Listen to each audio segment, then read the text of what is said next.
welcome to NatureBacked podcast, where we speak with entrepreneurs and investors about the green economy. My name is Tarmo Virki, and today I'm recording an episode from the nature, actually. So if you hear a little bit of birds singing on the background or wind blowing, this comes from the real fact that Tarmo is not recording it from the studio, but actually on the island in Saaremaa. My guest today is Oli Harris from Venturebeam. Welcome, Oli. Nice to see you. But the last time I actually saw you in person was also in a sun-kissed Estonia in Tallinn at latitude, but with a slightly different background. A bit more concrete. But actually every time, I say this to everyone, every time I go to Tallinn I seem to get lucky with the weather, and every time I speak to you, sun's shining, so all those rumours about the cold Baltics, I don't believe any of it. No, I mean, there is no such rumors. It's actually the sun capital of the world. I don't know where these rumors might be coming from. Well, it looks amazing where you're at. Just for people listening who don't know where Saaremaa is, can you just give them a quick, just for all of us actually, whereabouts on the map are you? In the middle of the Baltic Sea, literally. It is roughly the same distance from Stockholm, Helsinki, Tallinn and Riga. So a few hundred kilometers from each of those. Sea is about half a mile from here.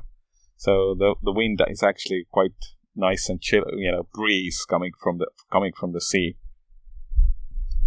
Well, it's a little world away from where I am in rural Wiltshire, which is also kind of in the middle of nowhere, but not to the same degree. Actually, first time we met, you were in Estonia, working for an Estonian company.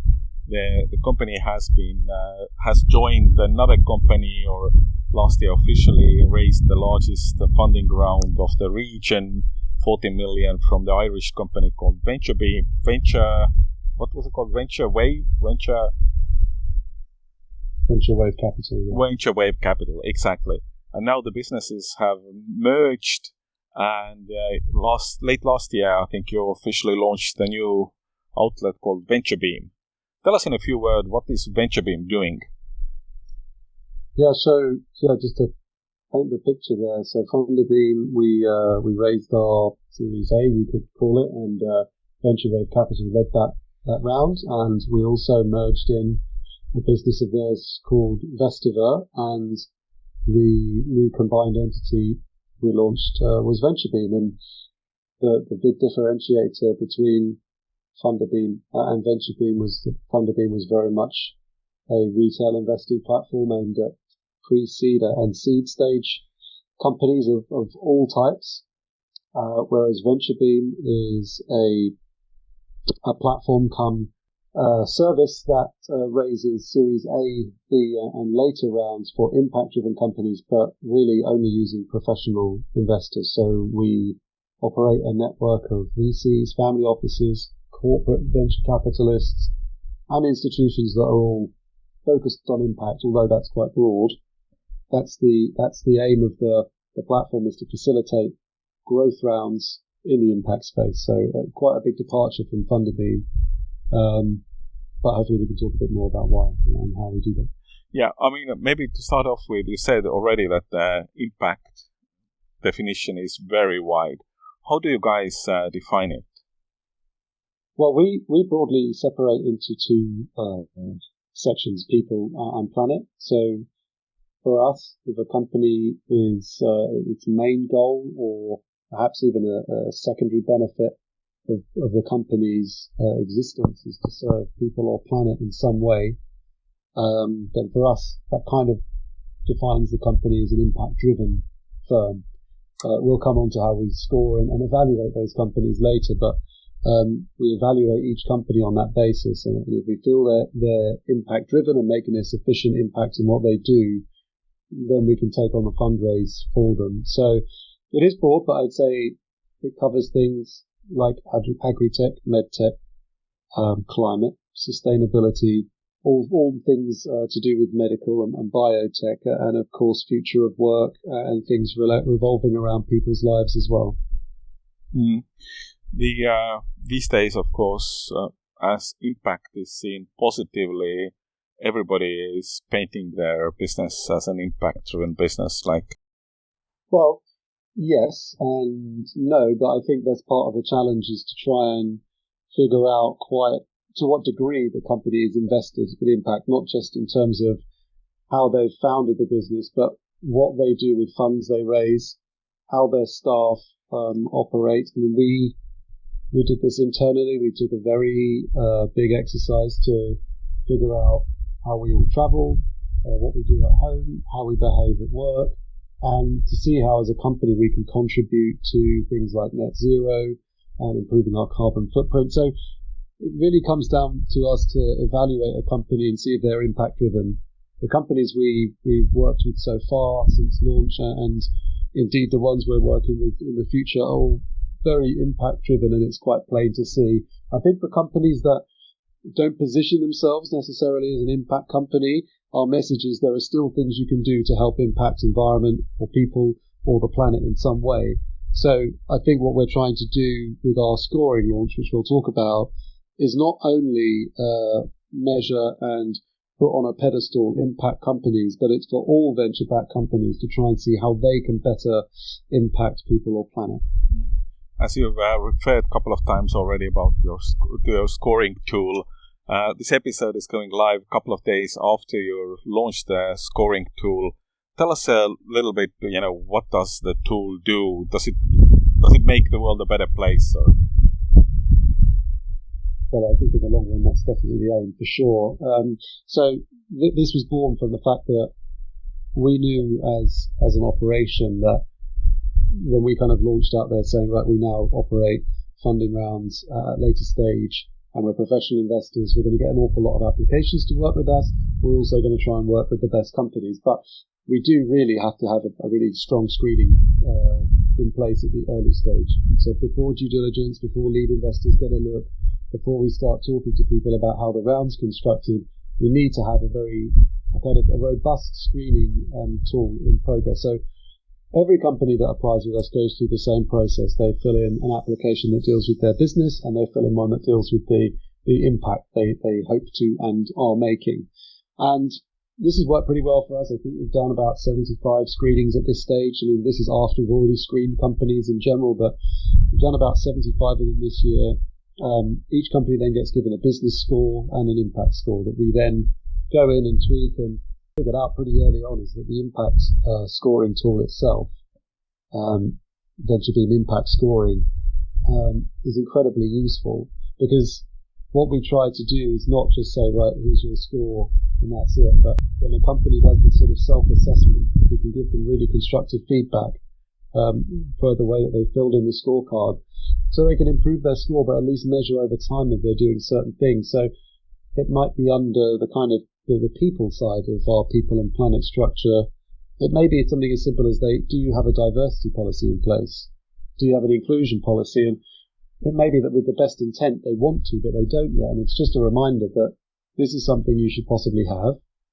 It's not necessary for now. Like, you don't have to change your entire company, but it's something to bear in mind and something to work towards. So I think what we discovered is that lots of companies' feedback to us after the impact scoring was this has been really helpful, to the end that we now think that actually we should launch it publicly and let people use it for free, whether they're an impact-driven company raising Series A or B or not. So if you're a pre-seed company with grand aspirations, even if you're not completely impact-focused, it's also something you can use. Sounds good.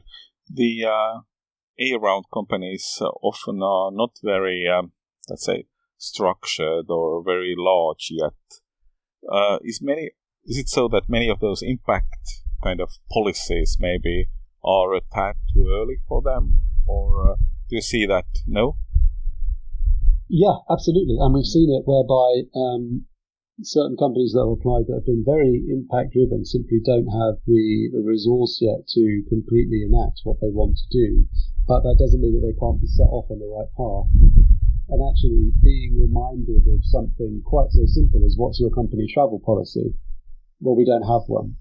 It's not that difficult to make one, right? And to start to give everyone the best advice within the business, even if there's only 10, 15 or 20 of you. I mean, indeed, there are consultancies of one person that, you might want to choose to take the train rather than drive. It might be a simple policy a simple policy for you to knock up. But it means that as you grow, that's going to grow with you and be like a baseline for you to work from. So, you're absolutely right, but I think it's about starting with the best intentions. And then, of course, I think those A-round companies that are in a space like climate or sustainability, of course, it's in their DNA. And it's in our DNA now as an impact-driven firm. But to quote our founder and previous CEO, Clyde, you have to eat your own dog food when you're doing this. So if you're a company focused on sustainability and climate, yet you don't have a work travel policy, you're not really eating your own dog food. And I think it was important for us to do that, but for other companies to acknowledge you can't just speak about it, you have to live it as well. So, talking about eating your own dog food, how did Venturebeam score on the Venturebeam index? So, I need to get the tweak on this. I think that we scored just below what would be an A rating. So the top rating you can get is a AAA. I don't think anyone's going to get that anytime soon. I think we scored in the high B, so a BBB plus, which roughly equates to something like 65, 70 out of 100 on our scoring list. And I think a lot of that was probably down to not having something like a nature positive strategy as our kind of standard, but then again, we're a financial services team, so one can make adjustments for that. But it did get us thinking. It got us thinking about, do we need the size of office we've got? We've got about, I'd say 70 to 80% of our staff work remotely, but occasionally in the past, maybe we didn't coordinate their travel in the best way. So the scoring is also based on what we're actually doing, not just what we plan to do.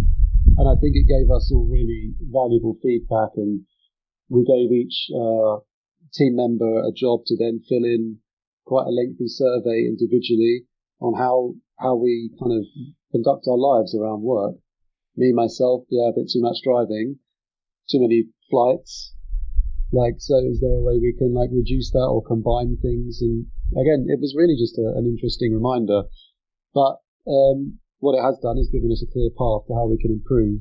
And that can only be a good thing, really, for all of us in the business. And you have a structure in place to measure yourself each year, or what's the plan on that, kind of how to measure the progress?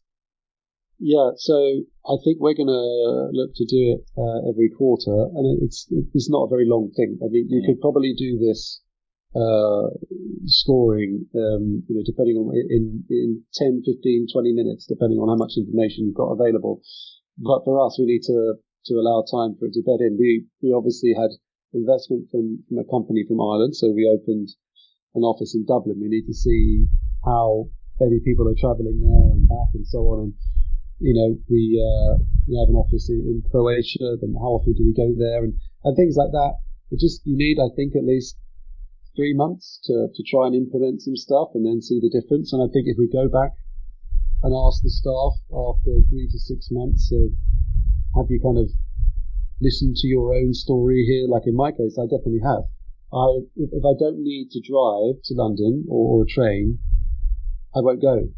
Whereas before I would have gone for one meeting, just because I felt. Whereas now, if I can do that remotely or combine it with one day, that's kind of me doing what I can. And I think over time, if you times that by 30, 40 people, it makes a difference. Absolutely. I mean, I personally, try to take the bus to the mainland when I can, not fly, even though there's a nice flight available from the island to the capital, which doesn't cost that much and makes a lot of sense when you need to go for a few meetings. But bus connection, and compared to this bus connection, is 4 hours, so it saves some time and also money on that from that point. I think with all of these things, it's not about punishing yourself with guilt. It's not about trying to do something that is such a huge culture change that puts restrictions. It's about just the awareness, I think, because it's so easy for us, especially as an impact-driven firm in general, to think, well, we're in this space, so we're kind of doing the good. But I think just all of us becoming a bit more self-aware. I mean, even as something in our London office, just making sure that the team that services that building, who we rent the building off, does separate their recycling. That it's not all in one bin. I know it may seem small, but times that by the 15,000 offices or whatever there are in London. It makes a massive, massive difference. So if we hadn't have kind of looked at the story in detail, I'm not sure we would have all been quite so aware of what are the small things and how they can add up to a big thing. You had the first funding round recently. Tell us a few words about it. Yeah, so the first one we closed. I mean, it's worth pointing out we evaluated a lot of companies, but we are quite picky in who we're working with here. So typically companies have to be doing at the very least $1 million in yearly revenue, but more often than not, kind of more like 3 or 4 million, and be getting close to or have an eye on profitability. And funding round sizes are, again, at a bare minimum 5 million, probably up to a max of 50 or 75. So it's a whole different world to the one we were previously working in. So it's not like we're just not doing many deals. It's just that the ones we do are much more highly vetted. So the first one we did was a company called Xocean, which was an Irish company known to our friends at Venturebeam Capital, who actually led the round there. That was a 10 million equity raise with 20 million in venture debt coming from the EIB, European Investment Bank. And yeah, Xocean, so that's a company that makes untethered autonomous underwater drones that analyze and provide data from the seabed. I think mainly this is used for offshore wind turbines and energy installations to understand the lay of the land, quite literally, but also how that ocean floor is made up, how their installations are going to affect the quality of wildlife and all of that sort of stuff. So what we can safely say is that first deal that we closed was an impact-driven company doing, I think, 25 million in revenue. Maybe don't quote me on that. I didn't work on this deal myself. But absolutely in our wheelhouse of doing something incredibly impactful whilst running a successful business and embracing technology. So we really are all about tech for good, but that's also why we may be looked at as slightly picky with our deals, because we're not pure play tech and we're not just pure play good. We provide investments into revenue generating companies that we think are going to stick around. So we're not doing bets on pre-revenue climate tech sort of stuff. I mean, there's a place for that, absolutely. It's just not our place. And we're looking much more at companies in the later stages and who are going to be able to deliver on their impact message. So later, not just later stage, but also I think later in maturity, companies that are maybe already profitable and looking to raise funds for large go-to-market exercises and scaling, truthfully. And I think the next round that's live with us at the moment is an AI for good company based in Hong Kong called VACT, which is AI health and safety monitoring for construction sites. That's a $10 million raise. They're all companies though that have more than proven their market fit and are in operation at scale, and we're just helping to go even bigger. Yeah. The Xocean sounded very interesting because I think everybody knows that the data from the sea is really limited compared to the data available on land. And it reminded me of one crazy startup project I heard recently, which was Shazam for Latvian bats. So all the Latvian bat sounds were recorded, and they had a database based on the sound to know which bat was flying somewhere. But I think the use case was something similar, like with the wind turbines, that if somebody needs to measure the land that there is no protected animals for an infrastructure project, then Shazam for bats is the solution. The interesting thing about stuff like Xocean, I'm not really an ocean expert by any stretch, but there aren't really many untethered underwater autonomous vehicles. There just aren't. They've always generally had to be connected to a cable in some way.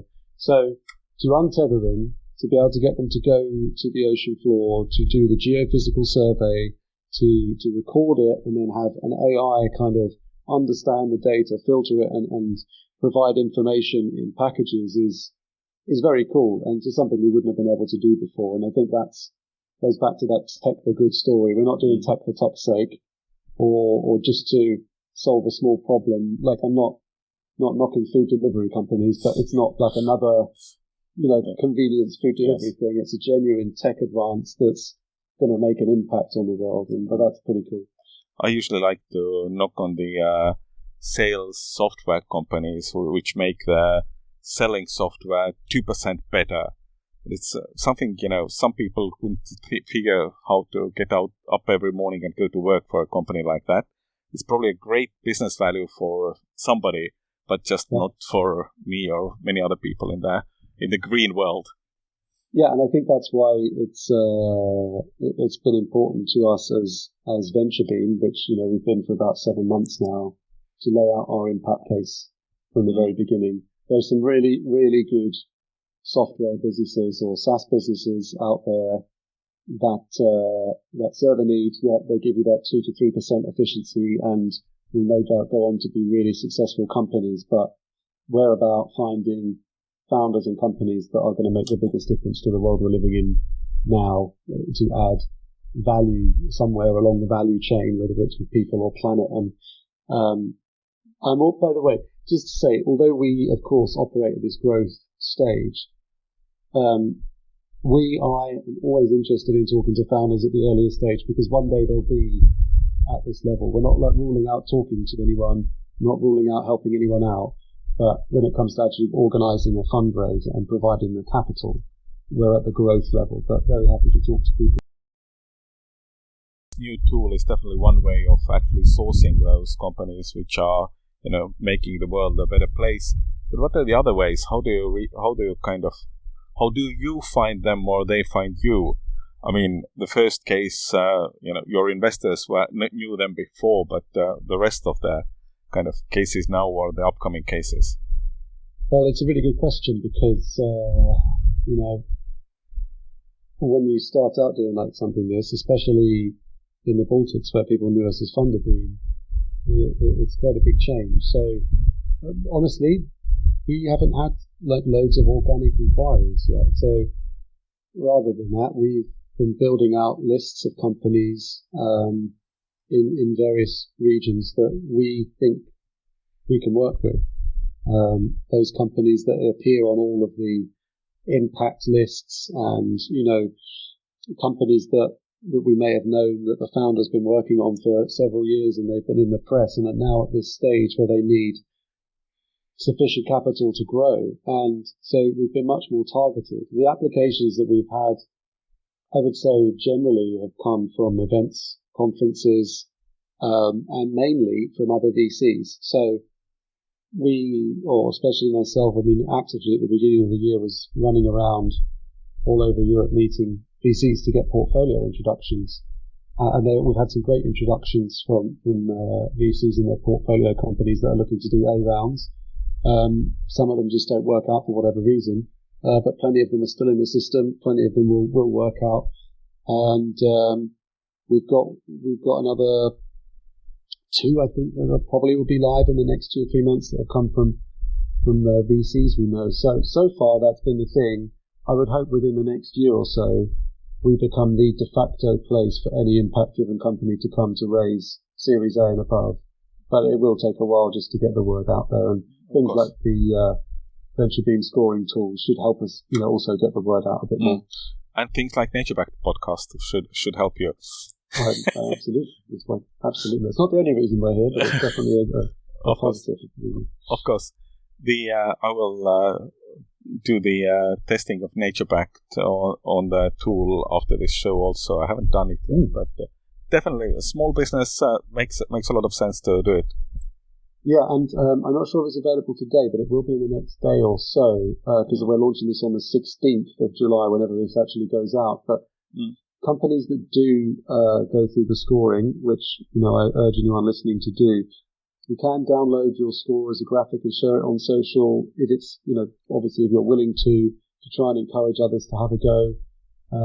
But I think that by by doing things at really big scale, we can make a difference. But we've got to start somewhere. And I think people like yourselves and others we know who may not even be, raising funds or anything like that, but they just want to keep an eye on their impact and see if there are things they can improve on.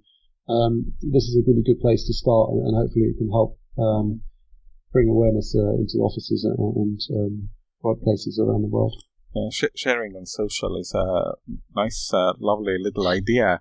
An Estonian startup called Verif was doing it recently with their face recognition software. The only thing they didn't optimize for was people with beards. So they said that it's plus minus 3 years. For me, it was always plus 4 to 7 years. So I decided not to share. Yeah, I might be in the same boat at the moment. Exactly, but it's good that there is always an option not to share it. Yeah. Look, I think actually the interesting bit about the sharing, and we're going to show our own score on LinkedIn as well, of course.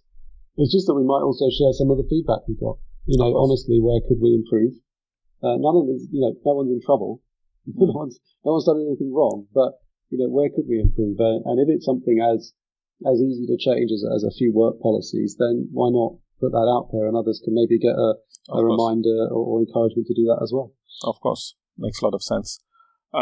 Oli, any kind of forward-looking stuff? We were talking a little bit about the kind of growth missions over the next 12 months to become the leading impact platform. But any other kind of milestones you are looking towards?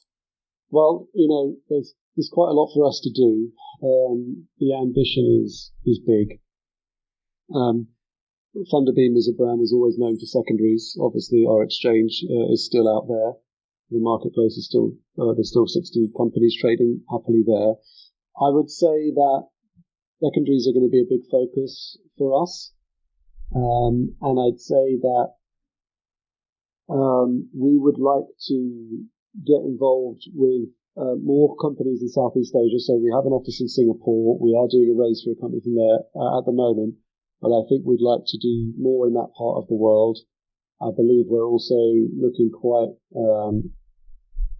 heavily at the Middle East at the moment to see if we can play an active role in fundraising for companies there. So we're on a pretty good path. There's a lot of product work to do, but we've got a pretty amazing team, and I'd hope that in the next year or so, if we come back on the podcast, it'll be a different conversation, but all in the right direction.